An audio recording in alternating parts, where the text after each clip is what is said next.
Welcome back to my channel পূজার life story. সবাই কেমন আছো? আশা করি খুব ভালো আছো। আমিও ভালোই আছি মোটামুটি, কিন্তু জানি না হঠাৎ করে মাথা এত যন্ত্রণা করছে, বুঝতে পারছি না। তো ঠান্ডাটা বসে গিয়েই হচ্ছে। তো আগের তুলনায় অনেক ভালো আছি, বেটার আছি। আজকে লাইফে আসবো, ইচ্ছাও আছে তোমাদের সাথে একটু গল্প করবো। তো দেখো, আবার মার্কেটিং, মানে পুজোর কত আগ থেকে মার্কেটিং শুরু করেছি, এখনো মার্কেটিং শেষ হচ্ছে না। আর তোমাদের সারপ্রাইজ ভিডিও বুঝে গেছো আশা করি তোমরা, থাম্বনেল দেখে, ভিডিও দেখে। হ্যাঁ, এটাই আমার নেওয়ার ছিল। তো তার জন্য কিছু কিছু জায়গায় করতে হয়েছে, নিজেকে অনেক কিছুই স্যাক্রিফাইস করতে হয়েছে। এবার ওই যে কী বললাম, নিজের ইনকামের কিছু করার মধ্যে একটা আনন্দ অনেক আলাদা আছে। কারোর উপর ডিপেন্ডেবল নয়। আমার মনে হয় নিজেরটা নিজে করা যায়, যদি নিজে মনে করো তো।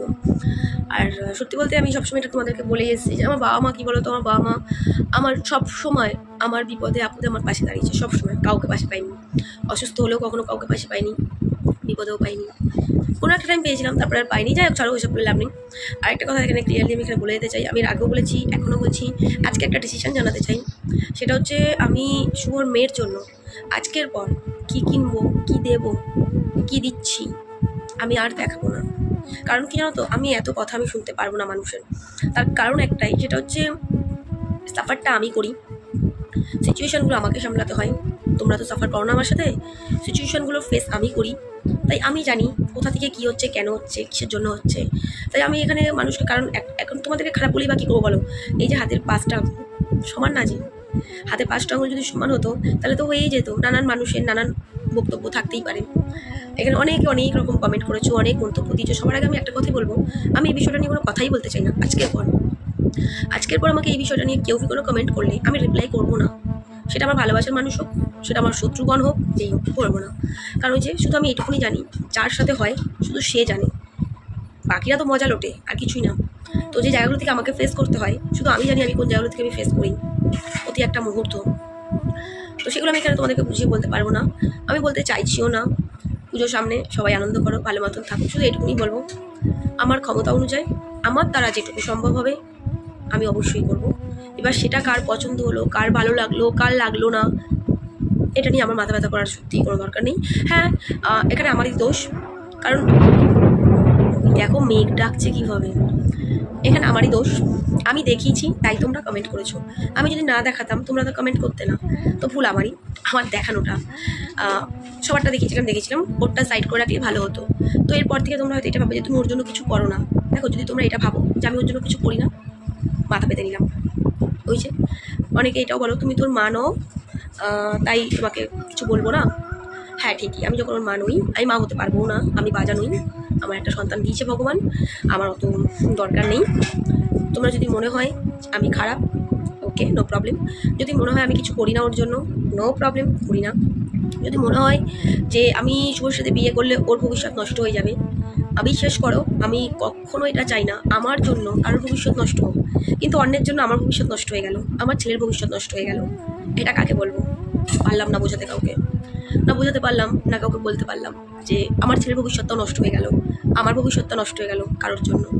তো যাই হোক, আমার বা আমার ছেলের ভবিষ্যৎ কোনো দাম নেই, দাম তো শুধু ওর মেয়ের ভবিষ্যতের আছে। তো ওকে না, নো প্রবলেম। দেখো, আমার বাবা মাও আছে, আমিও কারোর সন্তান, তাদেরও আমাকে নিয়ে চিন্তা আছে। তো এটুকুনি বলবো, আজকের পর ওর মেয়েকে নিয়ে সিঙ্গেল কোনো রিপ্লাই আমি করবো না। ওর মেয়ের জন্য আমি কি করলাম না তারও রিপ্লাই আমি করবো না, ইভেন দেখাবো অব্দি না। সবার জন্য সব কিছু কিনবো, দেখাবো, ওর জন্যও কিনবো, কিন্তু দেখাবো না। কারণ নানান মানুষের রুচিবোধ নানান রকমের হয়। তোমরা কমেন্ট পাস করবেই, যেহেতু তোমাদেরকে আমি দেখিয়েছি। না দেখালে তো তোমরা কমেন্টটা করতে না, আমি দেখিয়েছি তাই কমেন্টটা করেছো, তাই দোষটা সম্পূর্ণ আমার উপরই বর্তায়। কি জানো তো, আমি এমন একটা মানুষ, আমি যতই স্যাক্রিফাইস করি না কেন আমার জীবনে, আলটিমেট দোষের ভাগিটা না আমিই হই। জানি না এটা আমার সাথে কেন হয়, তোমাদের সাথেও কি হয়। যতই স্যাক্রিফাইস আমি করি না কেন, আলটিমেট ঘুরে এসে না দোষটা আমার ঘাড়েই আসে। আমি দেখে নিয়েছি, ওই জন্য দরকার নেই অত কথা বলার, তো কথা বাড়ানোর প্রয়োজন নেই। তোমরা যে যেটা ভাবছো ভাবো, যে যেমন ইচ্ছা ভাবছো ভাবো। যদি এটা মনে হয়ে থাকে যে আমার সাথে শুভর বিয়ে হলে অন্যের ভবিষ্যৎ নষ্ট হয়ে যাবে, তাহলে প্লিজ এই কথাটা, এইটুকু, সেটা শুভর ফোনে হোক, যদি কারোর মনে হয় শুভর পাড়ার লোক কেউ দেখছো ভিডিওটা, তাদেরকে রিকোয়েস্ট করছি, শুভর পাড়ার লোক যদি কেউ থেকে থাকো, আমি রিকোয়েস্ট করছি, শুভ বাবা মাকে কি এই ভিডিওর ক্লিপিংটুকু একটু দেখিয়ে দিও। আমি চাই না বিয়েটা করতে, যেখানে ওর মেয়ের ভবিষ্যৎ নষ্ট হয়ে যেতে পারে, সেখানে আমি বিয়ে করতে চাই না। কারণ আমি চাই না আমার যাওয়ার জন্য কারোর বাচ্চার ভবিষ্যৎ নষ্ট হোক, কখনো না। তো তোমাদেরকে রিকোয়েস্ট করবো, কারণ এর অনেকেই আছো যারা আমার ভিডিও শুভর বাবাকে তোমরা দেখাও, কারণ শুভর বাবা অ্যান্ড্রয়েড সেট ইউজ করে না। তো সেই সূত্রে এটাই বলবো, ওনাদেরকে বলে দিও, দেখিয়ে দিও এই ক্লিপিংটা, যে আমি চাই না যে আমার জন্য ওর মেয়ের ভবিষ্যৎ নষ্ট হোক।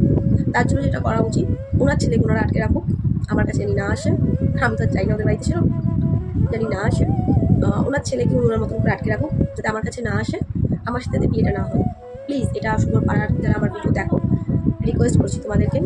হয়তো তোমরা অনেক কিছুই বোঝো, বাট যেটা হয় আর কি, অনেক সময় সব কিছু বুঝেও কেউ বলতে পারে না। তো আমি তোমাদেরকে রিকোয়েস্ট করছি, এটুকু শুধু বাবাকে গিয়ে দেখিয়ে দিও যে আমি গেলে পরে আমার সাথে শুভর বিয়ে হলে শুভর মেয়ের ভবিষ্যৎ নষ্ট হয়ে যেতে পারে। তো সেটা হোক, সেটা আমি চাই না। তাই বাবা মাকে গিয়ে তোমরা ভিডিও ক্লিপিংটা দেখিয়ে দিও, যাতে আমার সাথে ওনার ছেলের মেলামেশাটা বন্ধ করে দিতে পারে। ঠিক আছে, এটুকুই আমার বলার আর কিছু নয়। কারণ অনেক কিছু বলে, অনেক কিছু করে। সবচেয়ে বড় যে বললাম, আমি কিছু না করেও আমি দোষের ভাগী হই সব টাইম। আমি স্যাক্রিফাইসও করি, আমি কর্তব্যও করি, লাস্টে দোষের ভাগীটা আমিই হই। যাই হোক, আজকের পরে এই নিয়ে আর কোনো কথা নয়। চলো, মহলায় তো কেটেই গেল, এই ব্লগটা দেখে আশা করি তোমাদের ভালো লাগবে। আমার ঘরের সারপ্রাইজটা তোমাদের জন্য এটা নিয়েছিলাম। বাকি কথাটা তাইও বলবো, ব্লগটা অনেক বড় হয়ে যাবে না। টাটা। তো এই দেখো, আবার একটা পার্সেল কিন্তু চলে এসছে আমাদের। তো মানে আমারই কন্টিনিউ পার্সেল এসেই যাচ্ছে, দুটো জামা আইসে আবার আজকে, দুইটা জামা আইসে, একটা মার একটা আমার। সত্যি বলতে পুজো আসলে না মানে কেনাকাটির আর শেষ থাকে না। তো এখানে দুটো জামা অর্ডার করেছিল, এটা আমার বাপি কিনে দিয়েছে আমাকে। বাপি তো আমাকে টাকা দিয়েছিল, আবার তোমাদেরকে অনলাইনে আমি দেখিয়েওছিলাম লাইভে। তো এই দেখো, এই সালোয়ারটা আবার এসেছে। তো মার একটা এসছে, আমার একটা এসছে। চলো আবার পার্সেল, পুজো শেষ হয়ে যাবে, আমাদের পার্সেল কেনা শেষ হবে না। চলো যাই, এখন আবার কটা বলো তো, 4-5টা আসবে মার আমার। চলো যাই, কে এসে আবার তোমাদের ব্লগের মধ্যে আমি আবার দেখিয়ে দেবো। একসাথে আর মার্কেটিং দেখানো হলো না গো। চলো, মা নাক ফাক বন্ধ হয়ে যাচ্ছে, মরেই যাবো। কই আমার পার্সেল আলা কাকু কই? ওই পার্সেলটা তো দিয়ে চলে গেছে। আর এই দেখো চলে এসেছে আমাদের টিভি। হ্যাঁ, মহালয়ের দিন আমরা কিন্তু টিভি নিয়েছি, আমরা অর্ডার করে দিয়েছিলাম। এই তোমার দাদা পেমেন্টটা করছে, টাকা আমি ওকে পাঠিয়ে দিয়েছিলাম, তো ওই পেমেন্টটা করছিল। আর এই দেখো আমাদের পাড়ার রাস্তাটা কেমন সুন্দর হয়ে গেছে, ছকছকা। আর তার মধ্যে রাস্তা দিয়ে লোক খুঁজে নিয়ে এসে, মানে কপাল যেটা, একজনকে পাওয়া গেছে, সে পুরো টিভি কেনে। তো তোমার দাদা আবার কী করলো, তাকে বাড়িতে ধরে নিয়ে এসে ওই পুরোনো টিভিটা কিন্তু 400 টাকায় আমরা বেচে দিয়েছি। বুঝতে পারছো কত দামে বেচেছি? 400 টাকায়, প্রচুর দাম, মানে অনেক কাজের কাজ আমরা করে ফেলেছি। আর এই যে এখন কিন্তু এই টিভিটাকে ওপেন করা হচ্ছে। তো তোমাদের সাথে এটাই শেয়ার করবো বলেছিলাম, এটাই ছিল সারপ্রাইজ। পুজোর মধ্যে ঘরে দুটো জিনিস পরপর নেওয়া হয়ে গেছে, আর কিন্তু এখন আর কিচ্ছু নেওয়া যাবে না। এবার এখন চুপচাপ একদম হাত পা গুটিয়ে বসে থাকতে হবে, আর কাজ করতে হবে। আর কাজ না করলে তো হবে না বলো। আর একটা কথা তোমাদেরকে এটা আমি বলে দিই, এই টিভিটা কিন্তু আমি এখানে ইউটিউবের টাকা দিয়ে পেয়েছি। ঠিক আছে, আমার ইউটিউবে এই মাসে টাকা ঢুকেছিল, তো সেই টাকা দিয়েই কিন্তু আমি টিভিটা কিনেছি। কারণ তোমাদেরকে অনেক সময় বলা হয়ে ওঠে না হয়তো যে আমার পেমেন্ট ঢুকছে বা কিছু, তো আমি ওই জন্য ভাবলাম যে আজকেটা তোমাদেরকে জানিয়েই দিই। তো এই টিভিটা কিন্তু আমি ইউটিউবের টাকা দিয়েই কিন্তু কিনেছি। আমি আগে থেকে অর্ডার করে দিয়েছিলাম, যাতে মহলার দিন ঢোকে। ক্যাশ অন ডেলিভারি ছিল, আমি অনলাইন পে করিনি, ক্যাশ অন ডেলিভারি ছিল। তো এই দেখো টিভিটা এবার তোমার দাদা কিন্তু এখানে সেট করে দেবে। এইবারে যেটা করেছি, আমরা সবাই মিলে, মা, বাপি, আমি, শান, তোমার দাদা, আমি চিলি চিকেন আগের দিন রাতে করেছিলাম, দেখেছিলাম। আর এখানে এই যে লাচ্ছা রুটি পরোটা করেছিলাম। তো এই খেতে খেতে কিন্তু আমরা এখানে কী করছিলাম তোমরা দেখবে। চলো তোমাদেরকে একটু দেখিয়ে দিই এখন আমরা কী করছি। জীবন থেকে হাসি মজাগুলো অনেক দূরে সরে গেছে, তাই এই সামান্য জিনিসগুলোকে নিয়েই আনন্দে থাকতে চাই আমরা সবাই একসাথে। তো দেখতেই পাচ্ছ, পুজোতে এইটাই আমার নেওয়ার ছিল। তো দেখতেই পারলে নতুন টিভিতে সবাই মিলে সকালবেলাতে মহালয়া দেখতে বসে গেছি মজা করে। তো এখানে দেখো আমরা দুপুরে তো গঙ্গা স্নান করেই এসেছি, তোমাদেরকে দেখিয়ে দিয়েছিলাম, শেয়ার করেই নিয়েছিলাম সেগুলো সমস্তটাই।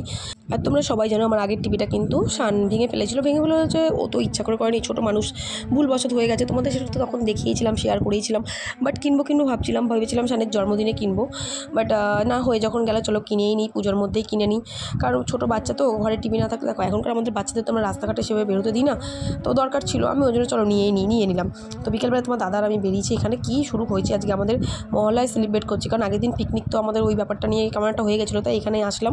ও আর আমি মিয়ামরে ঢুকলাম, ঢুকে এই যে আমি ব্ল্যাক ফরেস্ট নিয়ে নিলাম একটা, কেক খাবো বলে সন্ধ্যেবেলায়। আর তোমার দাদা নিয়েছে চিকেন স্যান্ডউইচ।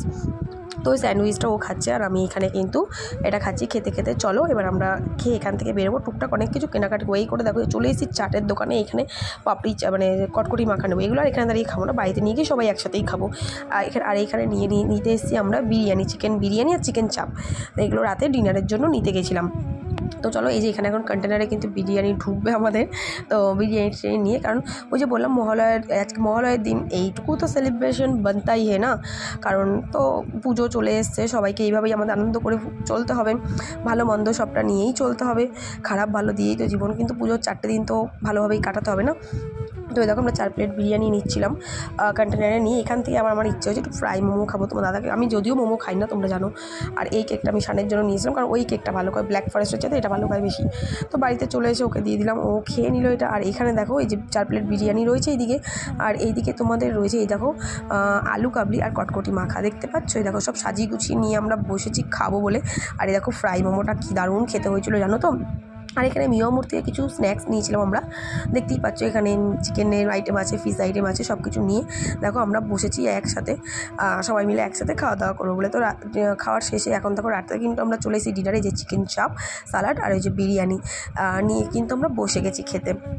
আর এখানে তোমার দাদা আমাকে খাইয়ে দিচ্ছিলো, আমার না একদম ভালো লাগছিলো না রাতে আর বিরিয়ানি খাই, কারণ সন্ধ্যাবেলা থেকে এত উল্টোপাল্টা খাবার আমরা খেয়ে ফেলেছি, আমার আর ইচ্ছে করছিলো না উল্টোপাল্টা কিছু খেতে।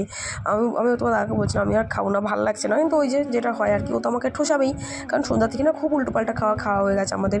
তো এই খেয়ে দিয়ে এবার তোমার দাদা কিন্তু আমাকে খাইয়ে ও রাত্রিবেলায় বেরিয়ে গেল, ওই 9:30 নাগাদ তো বেরিয়ে চলে গেল, কারণ ও কোথাও বাড়ি যেতেই হবে জানো। তো যাই হোক ও বাড়ি চলে গেল, ও চলে যাওয়ার পরে আমিও আর ঘরে ফ্রেশ হয়ে আমিও শুয়ে পড়লাম। এবার সকালবেলা তোমাদেরকে দেখিয়ে দিচ্ছি আমার টিভিটা, যেহেতু টিভি নেওয়া হয়েছে, তো ওখান থেকে কোম্পানি থেকে লোক আসে দেখার জন্য, তো তারা দেখতে এসে দেখে ওই যে চলে যাচ্ছে।